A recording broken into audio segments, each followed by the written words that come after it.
So I'd like to introduce Dr. I'm going to mess this up. Paola Genovese. Perfect. Oh!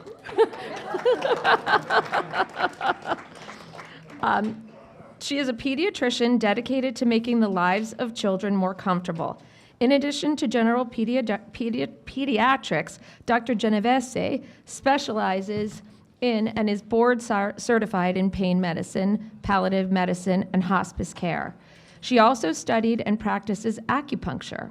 South American born with Italian roots, Dr. Genovese began her career as a pediatrician in an underdeveloped country.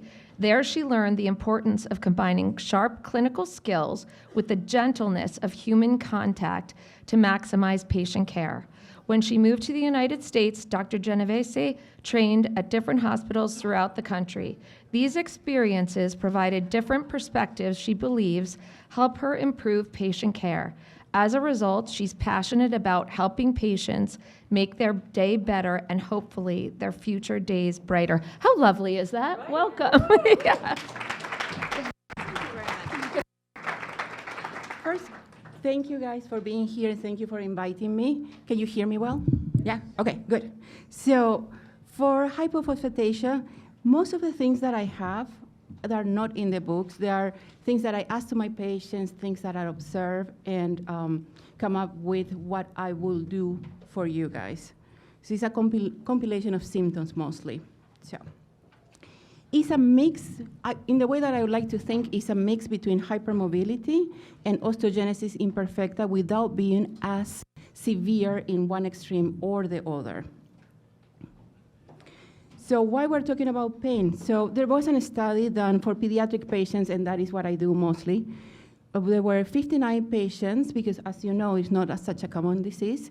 Between September 2029 and June 2021, they asked what were the symptoms. Pain was the number one. 86% have some degree of pain. Muscle weakness, difficult gaining weight, delayed walking, and fractures in that order. So now you can understand why we're talking about pain here. And what I can tell you is, for pain, I think in everything related to pain, and mostly everything related to medicine, at least in the way that I think you should prevent more than react. And that is what I would like to talk with you guys. So I like to do it in order. So let's divide this for head to toe. Headaches. We can have migraine headaches, tension headaches, musculoskeletal,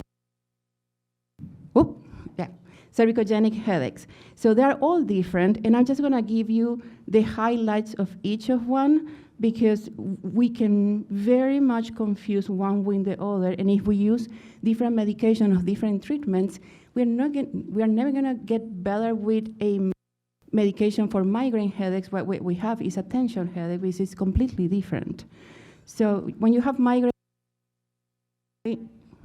is pain that can be in different areas of the body, usually throbbing pain, can go behind the ear, behind the eye. They have aura. Sometimes they can be thinking, they know when the headache is coming. Other times, they don't have that, but the difference with the other headaches is that you're gonna have more symptoms associated with it. That is gonna be nausea, that is gonna be dizzy, difficulty with lights or sounds. And the best way to treat that is they're gonna tell you, my patients are gonna tell me, I'm gonna go to a dark room, and that is the best way. Don't do anything to me, just let me rest. That is a migraine headache. And I'm gonna talk about the treatments. For the tension headache, is tension related to the muscles in this area around. Just swap your mic out. Okay. Yeah. All right. So you have tension headaches that usually are in the area of the muscles. You're going to have tension headaches in the back. That is for everybody working in a computer or children doing online school. We all have slouched postures. All these muscles tense up. They go here too. Tension headaches for everything that we do in life. We're going to be here. pulsating, feels more like a pressure type of and goes around, is worse at the end of the day because you have the more things that you do, the more tension you have. The other one is the one that you can have when you wake up in the morning, and might be also a tension headache because many people don't realize in the way that they are sleeping. Sometimes we sleep, even if it's a minor change in the muscles when we sleep, because we are sleeping for hopefully 8 hours, it's kind of a dead weight in the muscle and we don't move much, then overstretches this area and goes from here to here. And it's very common. So the other one is the cervicogenic headaches that we have sometimes with vertebral compressions. The pain is here and radiates here or all the side. It's a more sharp pain and changes with pressure. When you do a physical exam, if you compress from the top down, you're gonna feel more pain here and radiates on this side. Those are the major clinical features. So how can we treat this? For migraine headaches, and this is just the basics, magnesium is something that we use to prevent the headaches. NSAIDs like ibuprofen is also something basic we use only as needed. Make sure that you're not using more than 5 times a week, because other time, if you use more, you're gonna have something called rebound headaches. That means if you don't take the medication, you're gonna feel the headache. So these are the medications that we use mostly at the beginning. And to control a migraine headache, don't wait until the pain is unbearable, because you're not gonna be able to control anything at that point. If you have a migraine headache and you know the difference, you will realize what is the difference, because it's always the same way that it starts. When it's ramping up, that's the moment to do something. When it's up here, there's no medication that are gonna make it better, to be honest with you. You're gonna have to use a different type of medication, but if we can control it before and use less medications, I think that is a win for everybody. The other thing that we can do is acupuncture. We can do it to release the muscles or to use the different channels that we have for using more a Chinese medicine approach. Either way works for the patients with migraines. And if this is not enough, I will say you should go to a neurologist to start other medications, and there are plenty of them. I'm not even gonna go on that because that is gonna be more of a neurologist approach. For the tension headaches, relaxation, I will say is the first one. Try to, and I'm a firm believer that everybody in this world should have a therapist. So that will be my first step for the tension headaches alone. But tension goes with musculoskeletal. So changing postures, changing your sleep position, massaging, and something called OMT is not a chiropractor. There is a differentiation there. A chiropractor is somebody that works in the joints, and OMT or osteopathic manipulation is somebody that works mostly in the muscles for a very gentle release. I will choose a OMT always over a chiropractor. Sorry if there's any chiropractors here.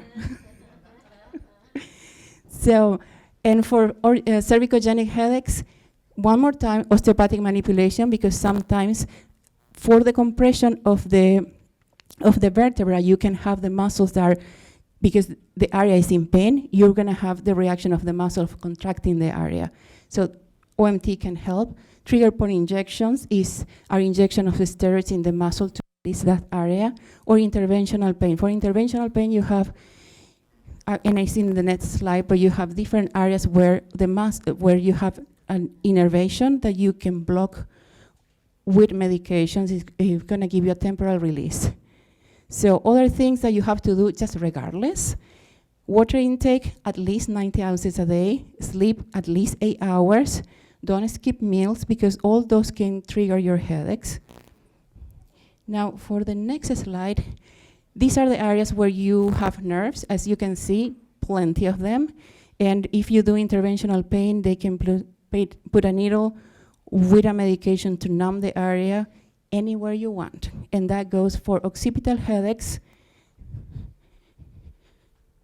all this area, and cervicogenic headaches. So as you can see, it's something that can be done. I will say, don't do only interventional pain, because most of the time the body tries to compensate in other ways, like I say, contracting the muscles. Everything that you see in kind of bright pink muscle, if you only treat the nerve, it's not gonna be enough if you have a chronic condition, because the muscle was already contracted. So try to add other things that you can do in your daily life, along with these treatments. So for joints, is in the way that I see is most of the, actually some clinical features are related to hypermobility. Frequent luxation or sprains, because all the ligaments tend to be more lax, and being lax means that they have an extra wiggle room, and that one time or two times, that's fine, but you are using it every single day, every single moment of your life, and that can create some extra rubbing in the area. And I'm not saying that the inside of the knee or any joint has any problem, but it's the outside and the overstretching of the ligaments that can create some degree of pain with time. And because if you have hypermobility, and most of my patients do have some degree of it, every ligament is more loose. That means in the way that you need to hold your body is a little extra loose, means the muscles need to work harder, and there are some mechanical misalignments. Let's say most of my patients have flat feet because we have tons of ligaments that connect the different bones in the foot. If those are lax, that means the arch is not gonna stay in place. It goes down. If your arch goes down, that means you already changed your mechanics. Your foot is gonna go in a little, and if it goes in, and I hope I can show here, if it goes in, that means that the knee is gonna go in because it's just following. Then the hip, the muscles on this area, they're gonna try to stretch so you can walk straight. Then it's gonna hurt here, and it's gonna hurt the back and the hip, and then the lower back. So it's all connected, and you can help just wearing inserts. That can make a difference. So. I'm an advocate for early physical therapy and occupational therapy. Even if you don't have pain or the misalignments are minor, just remember you are using your body every single minute, every single second of your life. So it's always better to prevent. Where I work is Phoenix Children's. We have a hypermobility protocol that we use with our patients based on the book that is written, is explained there. We have very good success with them. It's a protocol that goes once a week or once every other week, depending on how much the patient is improving.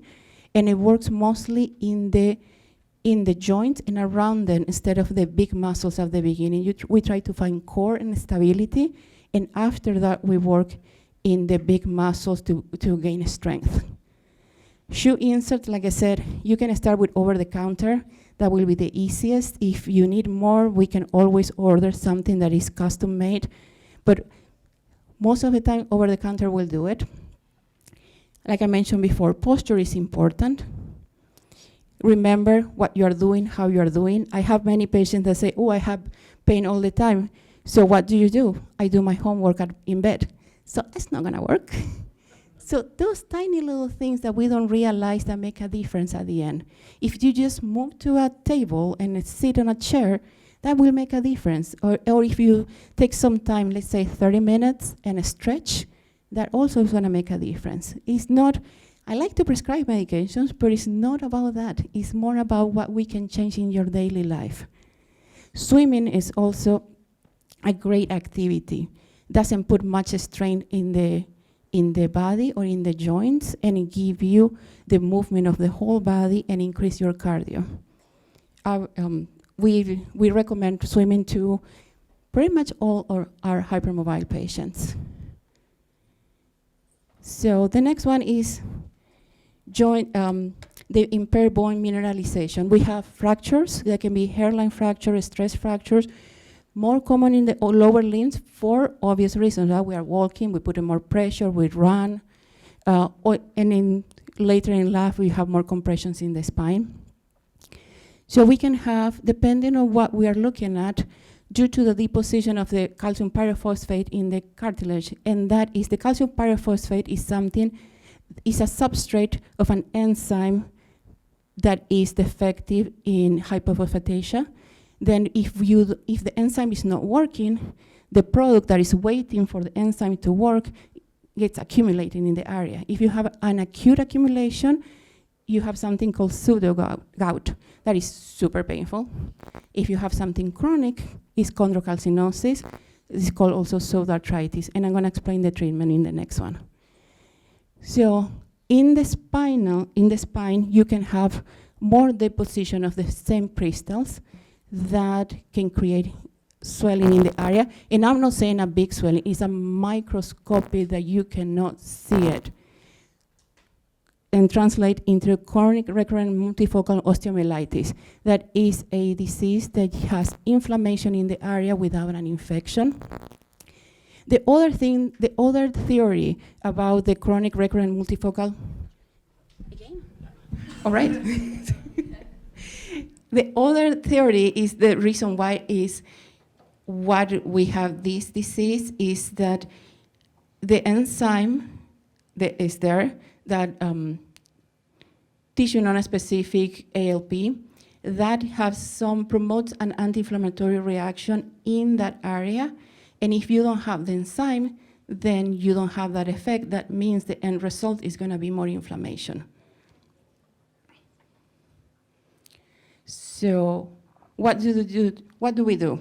If you have pain, this is the time to use medications, right?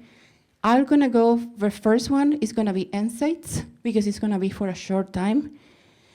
If we have acute pseudo-gout, means it's going to go away in a few days, hopefully. I will use NSAIDs, may use opioids if needed. I try to stay away from them as much as I can. If I have a patient that is going to have pseudo-gout for, 2 to 3 weeks, I might start NSAIDs and also gabapentin at the same time to try to spare from opioids, and use opioids only as needed if the pain is super severe. For the chronic pain, same story. I'm going to try to use everything but opioids as much as I can. NSAIDs is going to be my first line. Then I'm going to use gabapentin. That is a medication that we use with chronic pain and works in the nerves. Then clonidine is another sparing medication, opioid sparing medication. After that, if I need, I'm going to use opioids, and I can use it only as needed or is as a long term. But that is going to be a rare case for me. I have to get to know the patient first, and I always try to avoid opioids. And the other thing that we need to do is low impact exercises to try to improve the bone mineralizations as much as we can. You can walk, you can do steps. Doesn't have to be a high step. It can be just only 2 inches.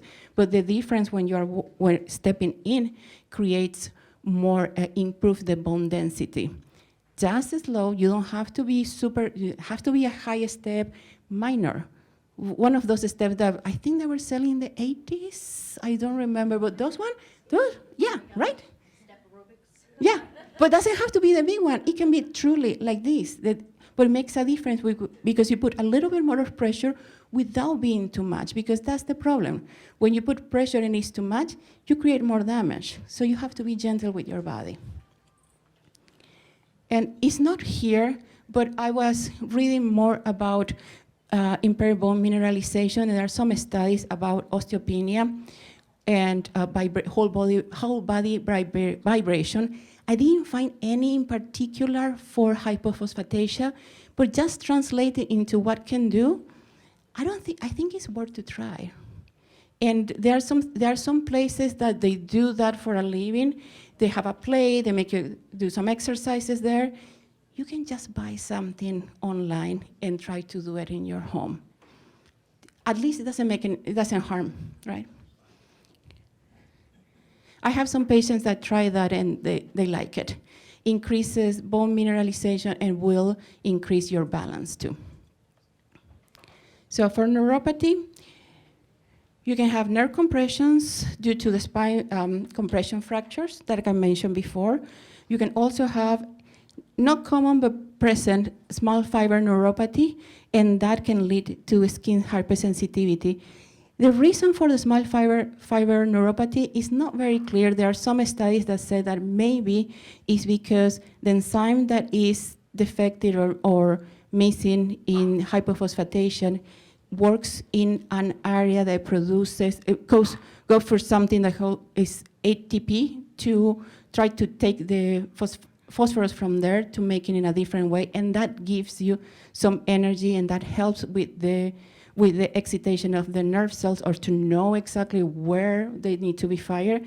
If that enzyme is missing, then the nerves are not well regulated, so they can fire before the usual level, as in they're firing more, and they're more propense to feel pain. But like I say, it's not very clear. That is just one theory. At the end, what it feels is it feels a weird sensation, feel numbness or tingling when you in some certain areas. And when I say skin hypersensitivity is when you touch the area, you feel some degree of pain or something that you shouldn't feel. The treatment for that, for the skin hypersensitivity, is usually desensitization, and I think it's the next slide.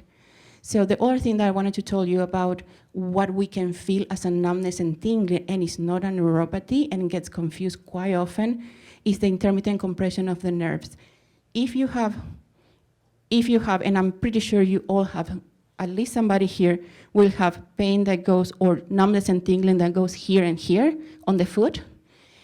When you are standing, if you have hypermobility and your feet are changing positions, there are nerves that goes through behind this bone in the ankle, and you compress with the movement. If you're standing for a long time, you're gonna compress that. If you compress them, you are not damaging, but you are causing some numbness and tingling in the area. Same that if you are sitting for a long time. We have a nerve here called peroneal nerve that can shoot down, and you can feel pain, numbness, still my legs are numb, and they're numb more often than others, because if you have hypermobility, that means you have that extra movement, and with the extra movement comes with less, the position doesn't stay in place, but goes a little extra and squeeze a little. Like I said, it's not something that you need to treat with medication, it's just an observation, and knowing that not everything, like I said before, not everything needs a medication. So these are the treatments. For nerve compression, we talked about interventional pain before. For small fiber neuropathy, we have several medications, and I'm gonna mention to them at the end. We have the medication slides, but all of them you can use for neuropathy.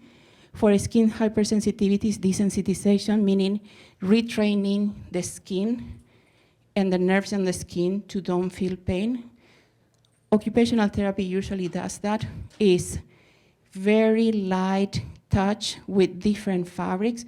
We start with something that is super soft, like silk, and once you tolerate that, go to the next one and to the next one. It's easy, doesn't need medication one more time, you can do it at home. And I already mentioned the intermittent compression of the nerves. So for the myopathy, it's something that you probably feel all the time. You feel tired. I don't have enough energy. I tire out before others. And that is something, there are two theories about that. Sorry, I'm a Spanish speaker. Gracias.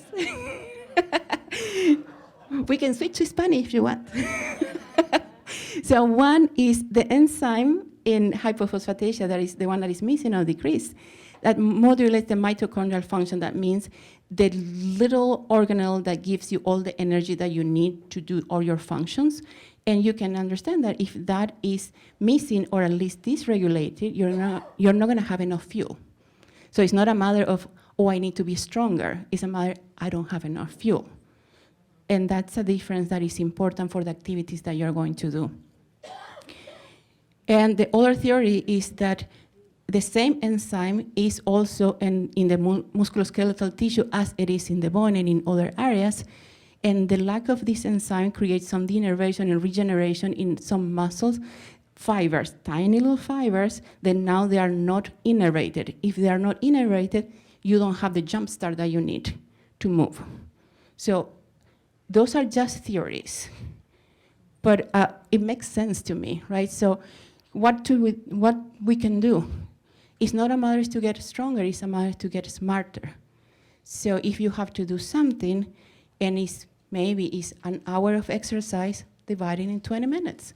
If you have to go for a walk, here we're gonna go to a walk to Camelback maybe, then don't do it all at once. Take some breaks, do it in 15 to 20 minutes, then some breaks, take a nice view, rest, and continue. And same for the rest of the things that you are doing.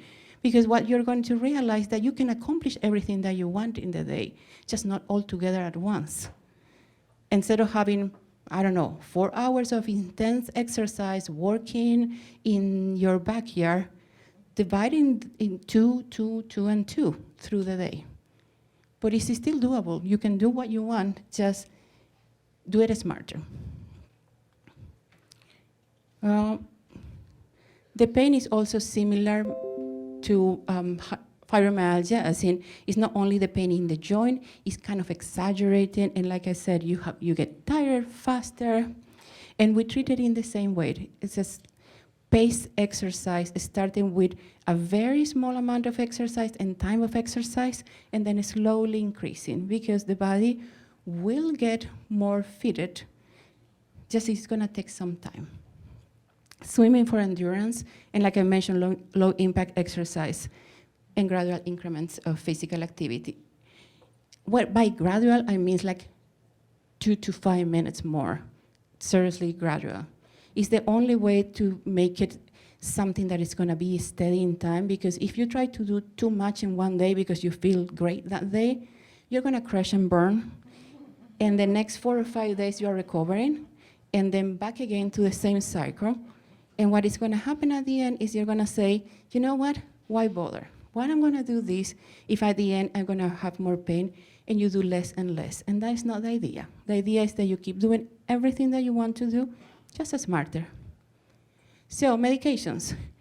Tylenol and NSAIDs I will use first, because they are acute medications, you can stop it, has some degree, no Tylenol, but yes, NSAIDs, they have some degree of anti-inflammatory properties. The other ones, the next in my list will be gabapentin and pregabalin, Lyrica. The good things, they don't have medication interaction much. They don't have active metabolites. The side effects, the most important, right? We have others, but the most important, you can get more tired. You don't need that, right? And then you can have mood changes. That goes for any neuropathic medication, not only for gabapentin and pregabalin, but it's important to know. And you need to adjust them in renal insufficiency, but just when it's severe. It's not something that if you have a grade 1 renal insufficiency, you need to adjust, but something to know. Tricyclics, these are very old medications, amitriptyline or triptyline. Many of us use them. I try to stay away because they are very dirty medications because they have several receptors, so I don't know which one I'm using, and I have plenty of side effects. The good thing, take it only once a day at night, helps with the sleep. The bad thing, it can give you some postural hypotension for one of the receptors that is also touching. If you have already some degree of hypermobility, you will have some dizziness when standing. If you add postural hypotension, not so great. Yeah. You can have mild constipation too, and it needs electrocardiogram before, because it could, at high doses, and I usually don't see at the doses that we use for pain, but at high doses can change the QT in the heart rhythm. Very rare. At least for the pain doses that are very low. If you use as an antidepressant, and with all honesty, nobody uses that anymore, then those are way higher doses, like times 10. So the other ones that we use is duloxetine and venlafaxine. Those are SNRIs, serotonin norepinephrine reuptake inhibitors. That is the fancy name. So helps with anxiety, helps with depression, helps with pain. Side effects, any of these medications can give you more suicidal ideation. Rare, but present. And it usually gives you, it's not that you're taking the medication for 2 to 5 years and then year number 6 you have suicidal ideation. That is not the duloxetine. The suicidal ideation is you take the medication, you start to increase the medication, or it's just a low dose and you start to change your mood. Then stop it. Just stop it and call your provider. Clonidine is also an old medication. Initially, it was a study to decrease the blood pressure, but they found that it helps with sleep, one, and helps with pain, second, and helps as an opioid adjuvant, like any of the other medications, meaning what else can I use that is not opioids that is gonna give me some pain relief? For clonidine, you have a short-acting medication that lasts 4 to 6 hours, and you have a long-acting medication that is a patch for 7 days, which is good, right? You don't have to remember to take the medication. It's just there for 7 days and just change it. Other medications we sometimes use, low-dose naltrexone. Naltrexone is an opioid antagonist, but if you use at a low doses, increase the endogenous opioids. We use up to 4.5 milligrams a day. It's a trial and error, to be honest with you. Sometimes works, sometimes doesn't. Low-dose buprenorphine. Buprenorphine was initially used for addiction, but they found they have good things about it. One, it still is an opioid, so it still can help with pain. It's a partial opioid antagonist. That means help with some and decrease in others, but depending on the dose, it can help you. And the good thing of that is that it has a ceiling effect, meaning if you, no matter how high the dose goes, will not cause respiratory depression. That is one of the main problems with an opioid overdose. And for opioids, as a full agonist opioids, morphine, oxycodone, codeine, fentanyl, all the ones that you usually heard, sure, you can use them. Try to use it at the end. One of the things that I think is important here is the decrease. If you use it for a long time, they can decrease the bone density. That's not good. So I try to stay away as much as you can. Sometimes you can, you cannot, but I try to use it as a last resort. So, and this is just extra because I heard from some of my patients that when they use the injections for the replacement therapy, they have pain at the site of injection, and this is just my take. It's not in any book, but it's just it's just a clinical thing that I see on them. If you have a medication that you put in the same time, the body understands that as a foreign body. That means it's gonna sense some anti-inflammatory or inflammatory substances in the area. You're gonna have some degree of inflammation, even if it's mild. You don't need to see it red. You don't need to see it big. It doesn't have to be an abscess or a big thing, but you feel it. It's tender in the area. You move in the wrong way. You press in some area, it causes pain. That causes the lymphatic system, that is the one that brings all the anti-inflammatory molecules and get rid of every product in the area, to work harder. And when it works harder, it can create that degree of tenderness. So one easy thing to do is a very gentle lymphatic drainage, local lymphatic drainage in the area. Happy to show you how to do it. You open this area, and then most of you use it here, right? So, and then start to slowly move, and I'm happy to show you during the break. It's a very gentle movement to try to help that lymphatic system, and that will decrease at a certain point the pain. So, in conclusion, I prefer preventive rather than reactive approach in everything. Early physical therapy and occupational therapy evaluation. Less medications, more life changes. Swimming is important. I will recommend to all of you low impact exercise, like I mentioned before, and activity patients. So work smarter, and you can do everything you want. And that's it.